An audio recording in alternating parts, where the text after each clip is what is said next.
హనుమాన్ గత కొన్ని రోజులుగా సోషల్ మీడియాని సినీ ప్రేక్షకులను ఒక ఊపేస్తున్న పేరిది. వర్సటైల్ డైరెక్టర్ ప్రశాంత్ వర్మ దర్శకత్వంలో తేజ సజ్జా హీరోగా తెరకెక్కిన మొట్టమొదటి భారతీయ సూపర్ హీరో మూవీగా హనుమాన్ విడుదలైంది. మరి ఎంతోమంది పోటీ నడుమ సంక్రాంతి సినిమా అనిపించుకోవడానికి ప్రేక్షకుల ముందుకొచ్చిన హనుమాన్ మూవీ ఎలా ఉందో ఈ రివ్యూ ద్వారా తెలుసుకుందాం.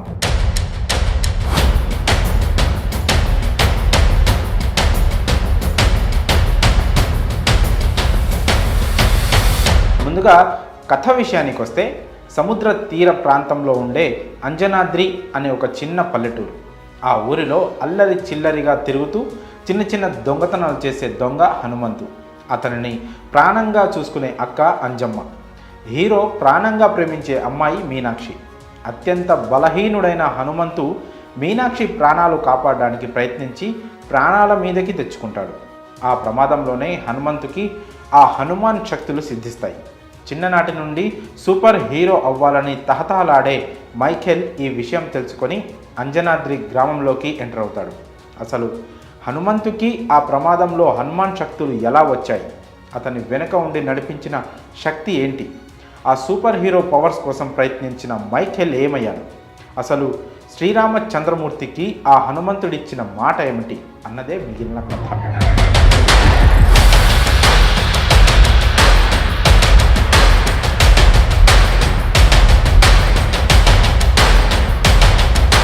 విశ్లేషణ విషయానికి వస్తే super hero movies Indian cine ప్రేక్షకులకి అంతగా పరిచయం లేని జానర్. కానీ మనందరికీ తెలిసిన రియల్ సూపర్ హీరో మాత్రం ఒకరున్నారు. ఆయనే మన హనుమాన్. ఆ అంజనీ సుతుడి బలం గురించి, శక్తి గురించి, ఆయన ధైర్యం గురించి, ఆయన సాధించిన విజయాల గురించి వింటూ పెరిగిన వాళ్ళం మనమందరం. అలాంటి ఓ మహాబలశాలి ఆరా చుట్టూ సూపర్ హీరో కాన్సెప్ట్ కథ అల్లుకోవడంతోనే ప్రశాంత్ వర్మ సగం సక్సెస్ అయిపోయాడు. నిజానికి మనం ఇప్పటి వరకు మార్వెల్ యూనివర్స్లో చూస్తూ వచ్చిన spider man, iron man, ant man, Hulk వీరంతా కూడా మన హనుమాన్లోని ఒక్కో సూపర్ పవర్ని మాత్రమే కలిగి ఉంటారు. అలాంటిది ఏకంగా ఆ హనుమానే సూపర్ హీరోగా కదిలొస్తే అనే ఆలోచన ప్రేక్షకులకి కిక్కివ్వక ఇంకేమిస్తుంది. హనుమాన్ మూవీ ఆశాంతం ఈ మ్యాజిక్ సూపర్గా వర్కౌట్ అయింది. దర్శకుడు హనుమాన్ సినిమా కోసం ఏ విధంగా అయితే భారీ తారాగణాన్ని ఎంచుకోలేదో ఆ కథ బ్యాక్డ్రాప్ విషయంలో కూడా అంతే సింపుల్గా వెళ్ళిపోయాడు. టైటిల్స్ కార్డ్ సమయంలోనే మూవీ సోలో పాయింట్ పాట రూపంలో చెప్పేయడంతో హీరో క్యారెక్టర్ని, అంజనాద్రి ఊరి పరిస్థితులను ఎస్టాబ్లిష్ చేయడానికి తీసుకున్న సమయం అంతగా ల్యాగ్ అనిపించదు. ఇక అక్కడి నుంచి ఆలస్యం చేయకుండా హీరోకి సూపర్ పవర్స్ వచ్చేలా చూపించడం, దానికి ప్రేక్షకుడు అగ్రి అయ్యేలా బిల్డప్ షాట్స్ పెట్టడం, సరిగ్గా కాన్ఫ్లిక్ట్ పాయింట్తో ఇంటర్వెల్ బ్యాంగ్ ముగించడం, వీటన్నిటికీ తోడు ఒక ఇంట్రెస్టింగ్ లవ్ ట్రాక్తో ఫస్ట్ హాఫ్ అంతా ఆకట్టుకునేలా సాగింది. సూపర్ హీరో మూవీస్లో ఓ బేసిక్ రూల్ ఉంటుంది. హీరోకి పవర్స్ వచ్చే వరకు ఎంతో సహనంతో కథతో ట్రావెల్ అయ్యే ఆడియన్ ఒక్కసారి ఆ ఫేజ్ దాటాక ఖచ్చితంగా ఎక్స్ట్రీమ్ ఎలిమెంట్స్ కోరుకుంటాడు. దీన్నే సినీ భాషలో మూడ్ ఆఫ్ ది ఆడిటోరియం అంటారు. తెలుగులో ఒక్క రాజమౌళి మాత్రమే ఈ సూత్రాన్ని ఫాలో అవుతూ స్క్రీన్ ప్లే నడిపిస్తూ ఉంటాడు. కానీ సరిగ్గా ఇక్కడే దర్శకుడు ప్రశాంత్ వర్మ కూడా కాస్త తడబడ్డాడు.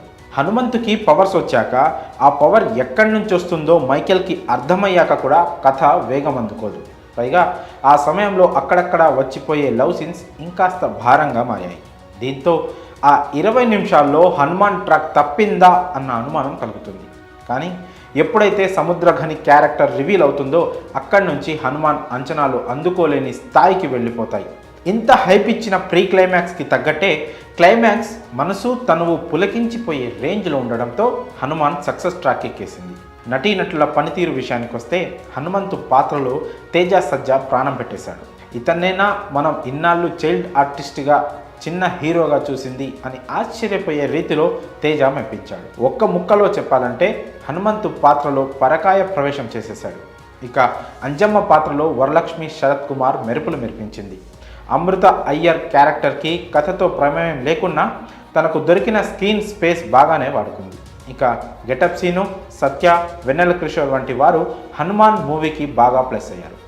Last but not least Samuthirakani ఆయన స్వామీజీ పాత్రలో కెరియర్ బెస్ట్ ఇచ్చేశాడు. సెకండ్ హాఫ్లో సముద్రఖని క్యారెక్టర్, కార్తికేయ 2లో అనుపమ ఖేర్ క్యారెక్టర్ రేంజ్లో పేలడం విశేషం.